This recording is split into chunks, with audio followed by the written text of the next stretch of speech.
बीडमधील इशारा सभेपूर्वी मराठा आंदोलक मनोज जरांगे पाटील आणि बच्चू कडू यांची बीडमधील एका हॉटेलमध्ये भेट झाली। भेटीदरम्यान आरक्षणाबाबत जरांगे पाटील यांच्यासोबत 15 मिनिटे चर्चा झाली।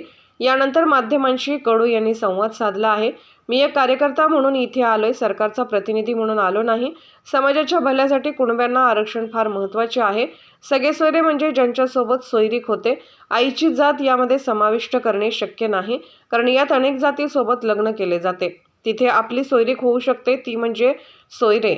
मनोज जरांगे यांच्या मतासोबत असल्याचे देखील यावेळी कडू यांनी म्हटले आहे। मला असं वाटतंय का आंदोलन न करता समाजाचे सगळे प्रश्न मिटले पाहिजे। नाही वेळ नाही माझं काय मत आहे, आखरी काय जरी झालं तर समाजाचे प्रश्न मिटत असेल तर वेळ काय, आपण तर जीव द्यायला तयार आहे। जर समजा त्याची गॅरंटी सरकारने दिली तर मनोज जरांगे पाटलांनी एखादं पाऊल मागे घ्यावं, तो त्यांचा निर्णय, तो मी नाही निर्णय घेत। मी कार्यकर्ता म्हणून आहे, तुम्ही मला नेत्यासारखे प्रश्न कसे विचारता? पण ते कार्यकर्त्याचंच ऐकतात, समाजाचंच ऐकतात ते, पण समाज म्हणून तुम्ही बोलताय तर माझं योगदान त्याच्यात कमी आहे, त्याचं माझं ऐकणार नाही। माझं योगदान तेवढं आहे का? माझं योगदान त्या बाबतीत फार कमी आहे, लक्षात घ्या। या जे काही शब्द पाळायचे होते या संदर्भात सरकारशी काही बोललात का मुख्यमंत्री? हां, मी तेच म्हटलं आहे का आपण आत्ताही काही शब्द द्यायचे असन तर 4 याच्यात पहिले पूर्ण मजबूतपणे सगळं विचारून घ्या आणि तसे शब्द देऊ नये, माझं असं मत आहे। तर शब्द देताना आता आपण असं झालं नाही पाहिजे का आपण शब्द दिला पण ते करू नाही शकलो, तर त्याचं समाज मनावर सरकारच्या बाबतीत वाईट हे जाईल, भावना निर्माण होईल आणि त्याच्यातून काही निष्पन्न होतं ते उग्र होईल, जास्त होईल। आखरी आमचं म्हणणं असं आहे का जे शब्द द्यान तर ते साले होत असेल तरच द्यावं। बच्चूभाऊ, राज्य सरकार प्रशासकीय बाबी आहे। तर मी एवढे आंदोलन 25 वर्षात केले, तर त्या नोटिसा कसं आहे, प्रशासन म्हणून सरकार एक वेगळं आणि प्रशासन एक वेगळं राहतं। उद्या आपण कोणाला विचारतो, SP ला विचारणार तुम्ही काय केलं, हे थांबवायचं आहे तर तुम्ही काय केलं? आधी हा प्रशासकीय बाब आणि निर्णय घेणं हा सरकारची गोष्ट आहे। त्याच्यामुळं यार बोलू दे ना, अरे जायचंय ना, तुम्ही जा ना। की आंदोलन म्हणून या तिन्हीपैकी आज तुमची भूमिका कोणती? माझी एक भूमिका कार्यकर्त्याची आहे। नाही, 3 प्रश्न आहेत, एक शिष्टमंडळाचा भाग म्हणून। नेमकं म्हणजे मनोज जरांगे पाटील 2दा-3दा उठताना दिसले, त्यांचं म्हणणं काय आहे किंवा काय नेमकं करायला पाहिजे सरकारनं ज्यामुळं हे सगळं थांबलं असेल? काही गोष्टी कशा बरोबर आहे का आपण 2-3 डाव शब्द दिले होते सरकारला आणि सरकारनं सुद्धा शब्द दिले होते, त्याच्यातल्या काही गोष्टी होऊ शकल्या नाही, हे दुर्दैवच आहे। आणि त्याच्यामुळं त्यांना असं वाटतं का मागच्यासारखी फसगती झाली नाही पाहिजे, हे म्हणणं तर साहजिकच आहे ना, कुठल्याही आंदोलकाचं ते काही वाईट नाही आहे ना। पण एक तटस्थ राहून तुम्ही जर सांगाल तर आत्ता या सगळ्या चर्चेनंतर फलित काहीच नाही, तर महाराष्ट्रात आंदोलन उभं राहणार असं वाटतंय? नाही, मला असं वाटतं का याच्यातून काहीच फलित झालं नाही आज उद्यापर्यंत किंवा आजपर्यंत, तर आंदोलन तर उभं राहीलच ना। ते थोडं रोखू शकतं। उद्या आम्ही जरी म्हटलं जो रोखा तर समाज रोखायला थोडा तयार आहे। पण हे आंदोलन ते झालं आंदोलन पाहिजे अशी सरकारची अडवणूक करेल, अडचण निर्माण करेल? आंदोलन काही सरकारच्या सोयीचं नसतेच कधी, तुम्ही सांगा कोणाचं आंदोलन सोयीचं असतं? सरकारच्या सोयीसाठी कधी आंदोलन केलं का कोणा? पण तुम्हाला वाटतं हे आंदोलन झालं पाहिजे कार्यकर्ता म्हणून? नाही, माझं काय म्हणणं आहे, आंदोलन होणं नाही होणं हा दुय्यम गोष्ट आहे। आखरी समाज म्हणून न्याय भेटलं पाहिजे ही प्राथमिकता आहे, ती झाली पाहिजे। तर या न्यायासाठी हे आंदोलन झालं पाहिजे।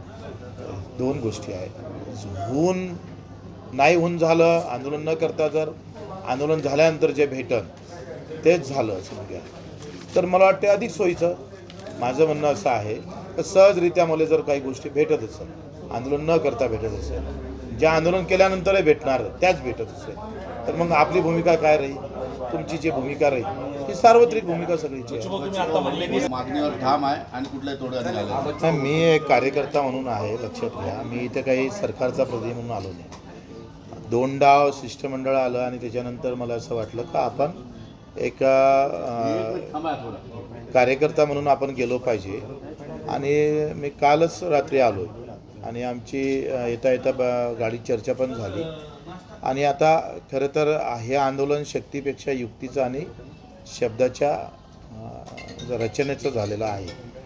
आता याला बळ आलं पाहिजे, मराठा समाजासोबत सगळेचं कसं भलं होता येईल।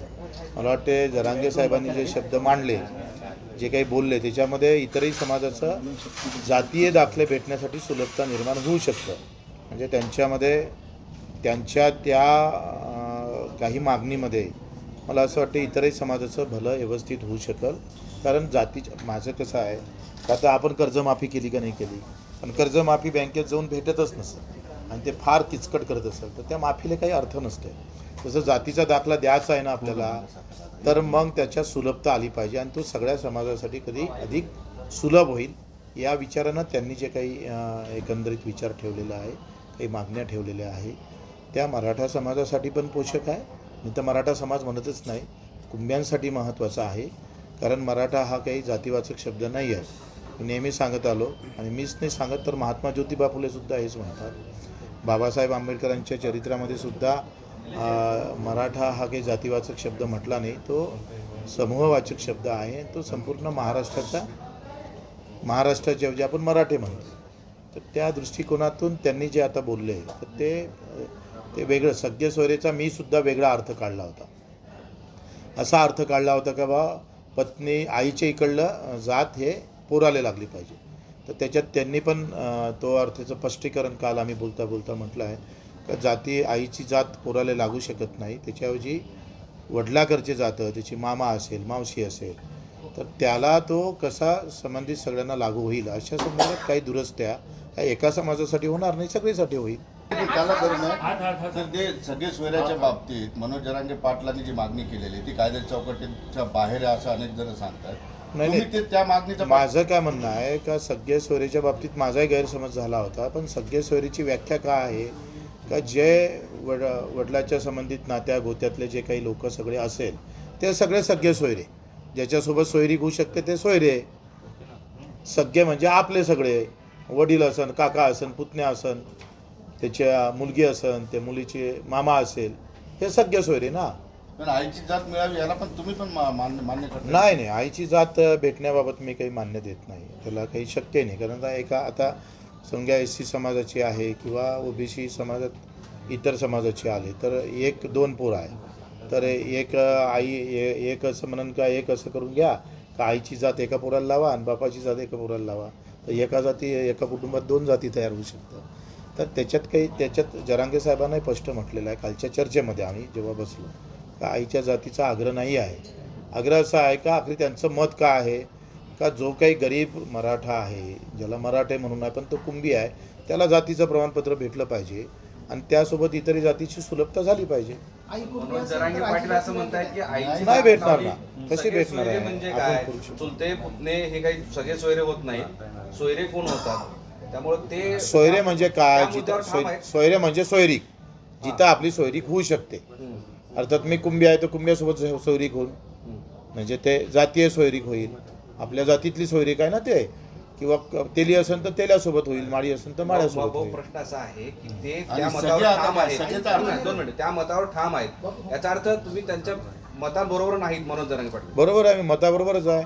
आईची जात लावण्यावर ते आग्रही आहेत ना. नाही ते आईची जात अहो, मुलाला सग- द्यावी असा त्यांचा आग्रह आहे. नाही, नाकारले ते नाही. त्याचा पाठिंबा नाही आहे त्यांना. नाही तुम्ही लक्षात घ्या, त्यांनी पण हे स्पष्ट म्हटलेलं आहे का आईची जात आपण पोराला लावू शकत नाही. लक्षात घ्या, त्याचा वेगळा अर्थ लोकांनी काढला तो चुकीचा आहे. त्यांचं सगळे सोयरीचा अर्थ कसा आहे काका पुतण्या मामा मावशी. थोडं 2 मिनिटं इकडे साईडला थांबतो का? 2च मिनिटं. नाही, एक प्रश्न असा आहे की आता या क्षणाला मामाने मावशीला कसं मिळणार?